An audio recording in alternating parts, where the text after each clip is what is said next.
Islamic short status کو subscribe کریں، like کریں، کمنٹ کریں اور شیئر کریں۔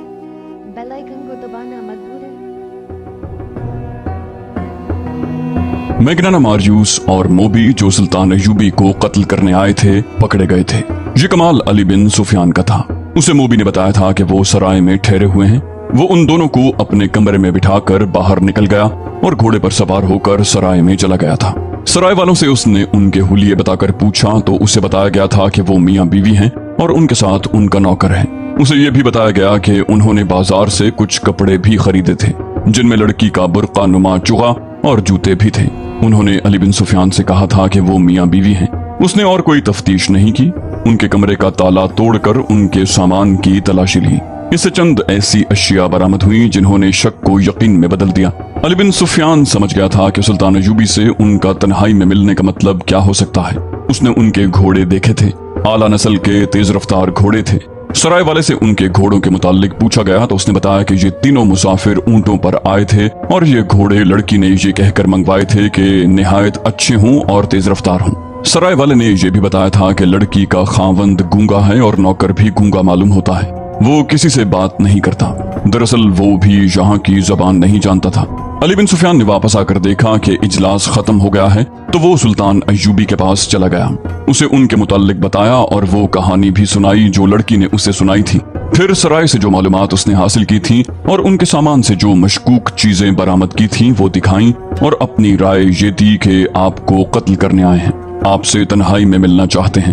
انہوں نے یہ منصوبہ بنایا ہوگا کہ آپ کو قتل کر کے نکل جائیں گے۔ جتنی دیر میں کسی کو پتہ چلے گا اتنی دیر میں وہ تیز رفتار گھوڑوں پر سوار ہو کر شہر سے دور جا چکے ہوں گے، اور یہ بھی ہو سکتا ہے کہ یہ لوگ آپ کو اتنی خوبصورت لڑکی کے چکر میں ڈال کر خوابگاہ میں قتل کرنا چاہتے ہوں۔ سلطان ایوبی سوچ میں پڑ گیا، پھر کہا انہیں ابھی گرفتار نہ کرو، میرے پاس بھیج دو۔ علی بن سفیان نے انہیں اندر بھیج دیا اور خود سلطان کے کمرے کے دروازے کے ساتھ لگا کھڑا رہا۔ اس نے محافظ دستے کے کمانڈر کو بلا کر کہا ان دونوں گھوڑوں کو اپنے گھوڑوں کے ساتھ باندھ دو اور زینے اتار دو، اور ان کے ساتھ جو آدمی ہیں اسے اپنی حراست میں بٹھا لو، اس کی تلاشی لو، اس کے کپڑوں کے اندر خنجر ہوگا وہ اس سے لے لو۔ ان احکام پر عمل ہو گیا۔ میگنانا ماریوس کا ساتھی گرفتار ہو گیا، اس سے ایک خنجر برآمد ہوا، گھوڑوں پر بھی قبضہ کر لیا گیا، اور جب انہیں سلطان ایوبی کے کمرے میں داخل کیا گیا تو باتوں باتوں میں سلطان نے ایک سکہ فرش پر پھینک کر یقین کر لیا کہ یہ شخص بہرا نہیں۔ سکے کی آواز پر اس نے فوراً پیچھے مڑ کر دیکھا تھا۔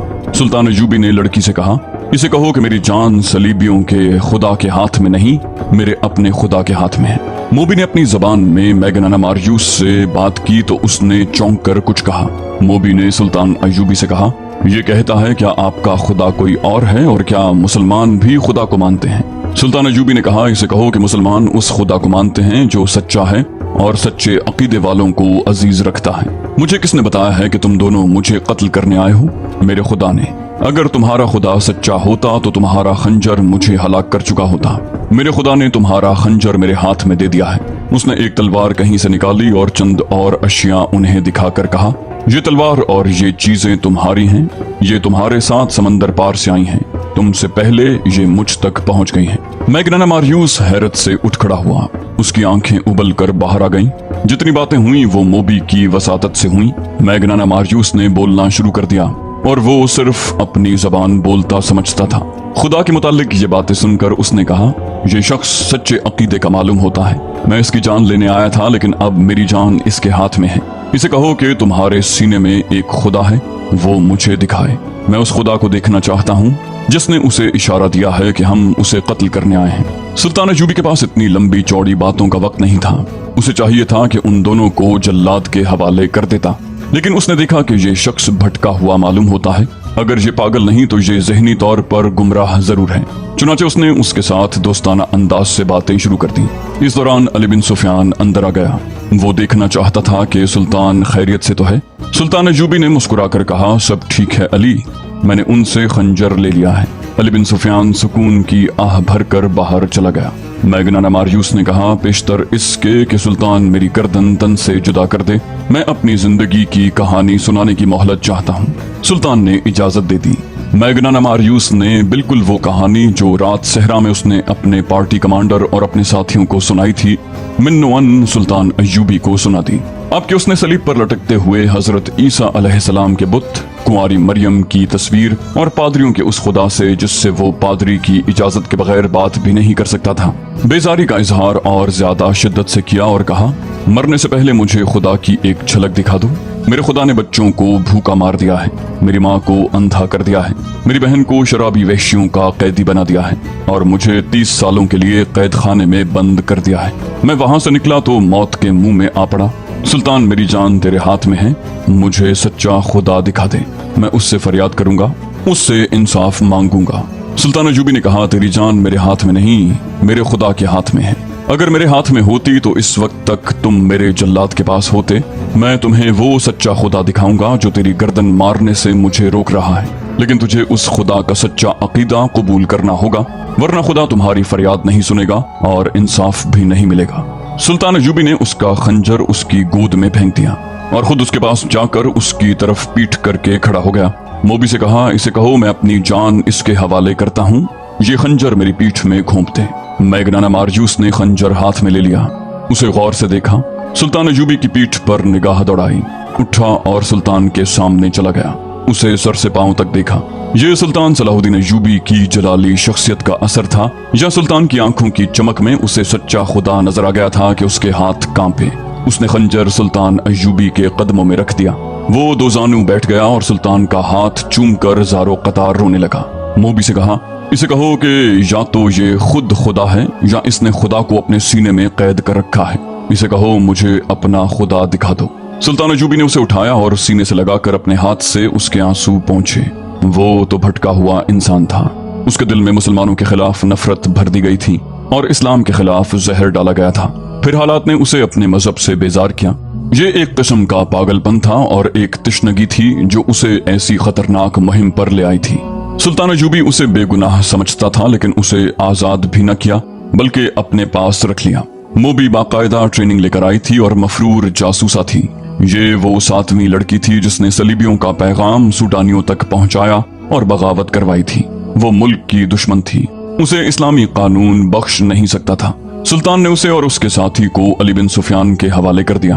तफ्तीश में दोनों ने इकबाल जुर्म कर लिया और ये भी बता दिया कि रसद के काफिले को उन्होंने ही लूटा था और लड़कियों को भी उन्होंने आजाद कराया और मुहाफिज दस्ते को हलाक किया था और बालियान और उसके साथियों को भी उन्होंने हलाक किया था। ये तफ्तीश 3 दिन जारी रही। इस दौरान मैग्नाना मारियूस का दिमाग रोशन हो चुका था। एक बार उसने सुल्तान अय्यूबी से पूछा, क्या आपने उस लड़की को मुसलमानों के हरम में दाखिल कर लिया है? सुल्तान अय्यूबी ने जवाब दिया, आज शाम को इस सवाल का जवाब दूंगा। शाम के वक्त सुल्तान अय्यूबी ने मैग्नाना मारियूस को साथ लिया और कुछ दूर ले जाकर एक अहाते में ले गया। लकड़ी के 2 तख्ते पड़े थे, उन पर सफेद चादरें पड़ी हुई थीं। सुल्तान अय्यूबी ने चादरों को एक तरफ से उठा दिया और मैग्नाना मारियूस को दिखाया। उसके चेहरे का रंग बदल गया। उसके सामने मोबी की लाश पड़ी थी और दूसरे तख्ते पर उसके साथी की लाश थी। सुल्तान अय्यूबी ने मोबी के सर पर हाथ रख कर पीछे खींचा। गर्दन कंधे से जुदा थी। उसने मैग्नाना मारियूस से कहा, मैं इसे बख्श नहीं सकता था। तुम इसे अपने साथ लाए थे कि मैं इसके हुस्न और जिस्म पर फिदा हो जाऊंगा, मगर इसका जिस्म मुझे जर्रा भर अच्छा नहीं लगा। ये नापाक जिस्म था, ये अब मुझे अच्छा लग रहा है। अब जबकि इस जिस्म से इतनी हसीन शक्ल सूरत जुदा हो चुकी है, मुझे ये बहुत अच्छी लग रही है। अल्लाह इसके गुनाह माफ करे। मैग्नाना मारियूस ने पूछा, सुल्तान आपने मुझे क्यों बख्श दिया है? सुल्तान अय्यूबी ने जवाब दिया, इसलिए कि तुम मुझे कत्ल करने आए थे, मगर ये मेरी कौम के किरदार को कत्ल करने आई थी और तुम्हारा ये साथी भी सोचे समझे मंसूबे के तहत बहुत से लोगों का कातिल बना और तुमने मेरा खून बहाकर खुदा को देखना चाहा था। चंद ही दिनों के बाद मैग्नाना मारियूस सैफुल्लाह बन गया, जो बाद में सुल्तान अय्यूबी के मुहाफिज दस्ते में शामिल हुआ। और जब सुल्तान अय्यूबी खालिक हकीकी से जा मिला तो सैफुल्लाह ने जिंदगी के आखिरी 17 बरस सुल्तान अय्यूबी की कब्र पर गुजार दिए। आज किसी को भी मालूम नहीं कि सैफुल्लाह की कब्र कहाँ है।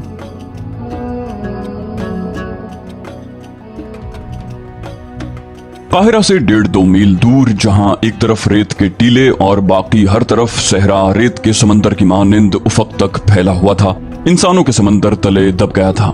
ये लाखों इंसानों का हुजूम था। इनमें शुतर सवार भी थे और घुड़सवार भी। बहुत से लोग गधों पर भी सवार थे। तादाद उनकी ज्यादा थी जिनके पास कोई सवारी नहीं थी। लातादाद हुजूम 4-5 दिनों से सहरा की उस वसत में जमा होना शुरू हो गया था। काहिरा के बाजारों में भीड़ और रौनक ज्यादा हो गई थी। सराय भर गई थी। ये लोग दूर दूर से उस सरकारी मनादी पर आए थे कि 6-7 रोज बाद काहिरा के मजाफाती रेगिस्तान में मिस्र की फौज घुड़सवारी, शुतर सवारी, दौड़ते घोड़ों और ऊंटों से तीरंदाजी और बहुत से जंगी कमालात का मुजाहरा करेगी। मनादी में ये ऐलान भी किया गया था कि गैर फौजी लोग भी इन मुजाहरों में जिस किसी को चाहें तेगजनी, कुश्ती, दौड़ते घोड़ों की लड़ाई और तीरंदाजी वगैरह के लिए ललकार कर मुकाबला कर सकते हैं। ये मनादी सुल्तान अय्यूबी ने करवाई थी। इसके 2 मकासद थे। एक ये कि लोगों को फौज में भर्ती होने की तरगीब मिले और दूसरा ये कि जो लोग अभी तक सुल्तान को फौजी लिहाज से कमजोर समझते हैं उनके शुकूक रफा हो जाएं। सुल्तान अय्यूबी को जब ये इत्तलाएं मिलने लगी कि लोग 6 रोज पहले ही तमाशागाह में जमा होना शुरू हो गए हैं तो वो बहुत खुश हुआ। मगर अली बिन सुफियान परेशान सा नजर आया। उसने सुल्तान के आगे इस परेशानी का इजहार भी कर दिया था। सुल्तान अय्यूबी ने मुसरत से उसे कहा था, अगर तमाशाइयों की तादाद 1 लाख हो जाए तो हमें 5000 सिपाही तो मिल ही जाएंगे। अली बिन सुफियान ने कहा, मोहतरम अमीर, मैं तमाशाइयों के हुजूम को किसी और जाविये से देख रहा हूँ। मेरे अंदाजे के मुताबिक अगर तमाशाइयों की तादाद 1 लाख हुई तो उसमें 1000 जासूस होंगे। देहात से औरतें भी आ रही हैं। इनमें ज्यादातर सूडानी हैं। इनमें अक्सर का रंग इतना गोरा है कि ईसाई औरत इनमें छुप सकती है। सुल्तान ने कहा, मैं तुम्हारी इस मुश्किल को अच्छी तरह समझता हूँ अली, लेकिन तुम जानते हो कि मैंने जिस मेले का इंतजाम किया है वो क्यों जरूरी है। तुम अपने महकमे को और ज्यादा होशियार कर दो। अली बिन सुफियान ने कहा, मैं इसके हक में हूँ। ये मेला बहुत ही जरूरी है। मैंने अपनी परेशानी आपको परेशान करने के लिए नहीं बताई, सिर्फ ये इत्तला पेश की है कि ये मेला अपने साथ क्या खतरा ला रहा है। काहिरा में आरजी कहबा खाने खुल गए हैं जो सारी रात शायकीन से भरे रहते हैं। तमाशाइयों में से बाज ने शहर के बाहर खैमे नस्ब कर लिए हैं। मेरे गिरोह ने भी मुझे इत्तला दी है कि इनमें भी क़िमारबाजों और इस्मत फरोशों के खैमे मौजूद हैं। कल मेले का दिन है। नाचने गाने वालियों ने तमाशाइयों से दौलत के ढेर इकट्ठे कर लिए हैं। सुल्तान अय्यूबी ने कहा, मेला खत्म हो जाएगा तो ये गलाजत भी हुजूम के साथ ही साफ हो जाएगी। मैं इस पर पाबंदी आयद नहीं करना चाहता। मिस्र की अखलाकी हालत अच्छी नहीं। रक्स और इस्मत फरोशी 1-2 दिनों में खत्म नहीं की जा सकती। अभी मुझे ज्यादा से ज्यादा तमाशाइयों की जरूरत है। मुझे फौज तैयार करनी है और तुम जानते हो अली, हमें बहुत ज्यादा फौज की जरूरत है। मैंने फौज और इंतजामिया के सरबराहों के इजलास में ये जरूरत वजाहत से बयान कर दी थी। अली बिन सुफियान ने कहा, मैं आपको उस वजाहत से रोक नहीं सका था अमीर मोहतरम। मेरी सुराग रसान निगाहों में उन सरबराहों में निस्फ ऐसे हैं जो हमारे वफादार नहीं। आप अच्छी तरह जानते हैं कि उनमें कुछ ऐसे हैं जो आपको इस गद्दी पर नहीं देखना चाहते और बाकी जो हैं उनकी दिलचस्पियां सूडानियों के साथ हैं। मैंने उनमें से हर एक के पीछे 1-1 आदमी छोड़ रखा है। मेरे आदमी मुझे उनकी सरगर्मियों से आगाह रखते हैं। सुल्तान अय्यूबी ने पूछा, किसी की कोई खतरनाक सरगर्मी सामने आई? अली बिन सुफियान ने जवाब दिया, नहीं, सिवाय इसके कि ये लोग अपनी हैसियत और रुतबों को फरामोश करके रातों को मशकूक खेमों में और उन मकानों में जाते हैं जो आरजी कहबा खाने और रक्स गाहें बन गए हैं। 2 ने तो नाचने वाली लड़कियों को घरों में भी बुलाया है। इनसे ज्यादा मेरा दिमाग उन 2 बादबानी कश्तियों पर घूम रहा है जो 10 रोज गुजरे बहिरा रोम के साहिल के साथ देखी गई थी। सुल्तान अय्यूबी ने पूछा, उनमें क्या खास बात थी? उस वक्त तक बहिरा रोम के साहिल से फौज को बुला लिया गया था। वहाँ ढकी छुपी जगहों पर 2-2 फौजी समंदर पर नजर रखने के लिए बिठा दिए गए थे। अली बिन सुफियान ने माहीगीरों और सहराई खाना बदोशों के लिबास में साहिल पर इंटेलिजेंस के चंद आदमी मुकर्रर कर दिए थे। ये एहतमाम एक तो इसलिए किया गया था कि सलीबी अचानक हमला न कर दें और दूसरे इसलिए कि इधर से सलीबियों के जासूस न आ सकें। मगर साहिल पर नजर नहीं रखी जा सकती थी। 10 रोज गुजरे ऐसी ही एक जगह से जहाँ समंदर चट्टानों के अंदर आया हुआ था। 2 बादबानी कश्तियां निकलती देखी गईं। वो शायद रात को आई थीं। उन्हें जाता देखकर सुल्तान के 2 सवार सरपट घोड़े दौड़ाते उस जगह पहुंचे जहां से कश्तियां निकल कर गई थीं। वहां कुछ भी नहीं था, कोई इंसान नहीं था और कश्तियां समंदर में दूर चली गई थीं। कश्तियों और बादबानों की साख्त बताती थी कि ये मिस्र के माहीगीरों की नहीं, समंदर पार की मालूम होती हैं। सवार थोड़ी दूर तक सहरा में गए। उन्हें किसी इंसान का सुराग नहीं मिला। उन्होंने काहिरा इत्तला भिजवा दी थी कि साहिल के साथ 2 मशकूक कश्तियां देखी गई हैं। अली बिन सुफियान के लिए ये मुमकिन नहीं था कि रेगजार में उन्हें ढूंढ लेता जो कश्तियों में से उतरे थे। इत्तला पहुंचते पहुंचते 3 दिन गुजर गए थे। ये भी यकीन नहीं था कि कश्तियों से कौन उतरा है। अली बिन सुफियान ने सुल्तान अय्यूबी को इस सवाल के जवाब में कि उन कश्तियों में क्या खास बात थी, ये वजाहत कर दी और कहा, हम मेले की मनादी 1.5 महीने से करवा रहे हैं। 1.5 महीने में खबर यूरोप के वस्त तक पहुंच सकती है और वहां से जासूस आ सकते हैं। मुझे यकीन की हद तक शक है कि तमाशाइयों के साथ सलीबियों के जासूस मेले में आ गए हैं। काहिरा में इस वक्त लड़कियां आर्जी तौर पर नहीं, मुस्तकिल तौर पर फरोख्त हो रही हैं। सुल्तान समझ सकते हैं कि उनके खरीदार मामूली हैसियत के लोग नहीं हो सकते। उन खरीदारों में काहिरा के ताजिर, हमारी इंतजामिया और फौज के सरबराह और नामी ग्रामी बर्दा फरोश शामिल हैं। बिकने वाली लड़कियों में सलीबियों की जासूस लड़कियां हो सकती हैं और यकीनन होंगी। सुल्तान अय्यूबी इन इत्तलाओं से परेशान न हुआ। बहिरा रोम में सलीबियों को शिकस्त दिए तकरीबन 1 साल गुजर गया था। अली बिन सुफियान ने समंदर पार जासूसी का इंतजाम कर रखा था, जो मजबूत और 100% काबिले एतमाद नहीं था। ताहम ये इत्तला मिल गई थी कि सलीबियों ने मिस्र में जासूस और तखरीबकार भेज रखे हैं। अभी ये मालूम नहीं हो सका था कि मिस्र के मुताल्लिक उनके मंसूबे क्या हैं। बगदाद और दमिश्क से आने वाली इत्तलाओं से पता चला था कि सलीबियों ने ज्यादातर दबाव उधर ही रखा हुआ है। वहाँ खुसूसन शाम में वो मुसलमान उमरा को अय्याशियों और शराब में डुबोते चले जा रहे थे। सुल्तान नूरुद्दीन जंगी की मौजूदगी में सलीबी अभी बराह रास्त टक्कर लेने की जुर्रत नहीं कर रहे थे। बहिरा रोम में जब सलाहुद्दीन अय्यूबी ने उनका बेड़ा बमा लश्कर गर्क कर दिया था, उधर अरब में सुल्तान जंगी ने सलीबियों की मुमलिकत पर हमला करके उन्हें सुलह पर मजबूर किया और जिजिया वसूल कर लिया था। इस मार्के में बहुत से सलीबी सुल्तान जंगी की कैद में आए थे, जिनमें रेनॉल्ट नाम का एक सलीबी सालार भी था। सुल्तान जंगी ने उन कैदियों को रिहा नहीं किया था, क्योंकि सलीबियों ने मुसलमान जंगी कैदियों को शहीद कर दिया था। इसके अलावा सलीबी अहद शिकनी भी करते थे। सुल्तान अय्यूबी को इत्मीनान था कि उधर सुल्तान जंगी सल्तनत इस्लामिया की पासबानी कर रहा है, फिर भी वो फौज तैयार कर रहा था ताकि सलीबियों से फलस्तीन लिया जाए और अरब की सरजमीन को कुफ्फार से पाक किया जाए। उसके साथ ही वो मिस्र का दिफा मजबूत करना चाहता था। बैक वक्त हमले और दिफा के लिए बेशुमार फौज की जरूरत थी।